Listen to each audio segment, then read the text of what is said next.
So I just had my bachelorette party. I'm not much of a late night partier, so I was kind of nervous about the idea of a bachelorette party.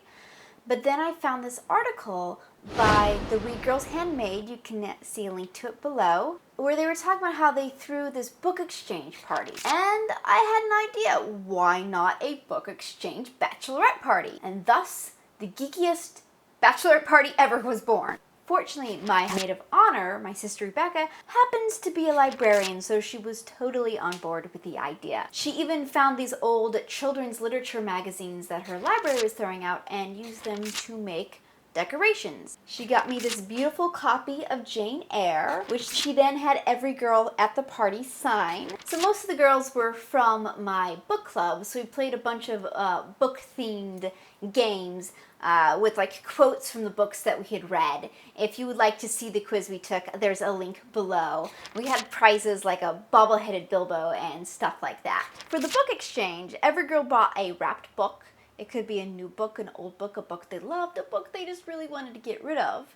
And the book exchange itself worked a lot like a white elephant exchange. There was a big pile of wrapped books in the middle. You picked out a random one, you opened it up. If you hadn't read it before, you kept it. If you had read it, you exchanged it with another girl until everybody had a book that they hadn't read. There was a couple books there that everyone had read, and fortunately I had brought along an extra pile of books, just in case anyone had forgotten a book, which ironically, the only person who actually forgot to bring their original wrap book was me, so I had to pick one out of the pile and wrap it up really quick. Then at the end, I also let people pick out as many books as they want, so a lot of people had a lot of new great reading material from this. So I also got some great books. The first book that I got, the Gluten and Wheat and dairy-free cookbook. I know this sounds really yummy, but I happen to be allergic to everything on this list, so this was the perfect gift for me. The second book that I got, The Culture of Fear by Barry Glassner, which is a nonfiction book about why Americans are afraid of all the wrong things.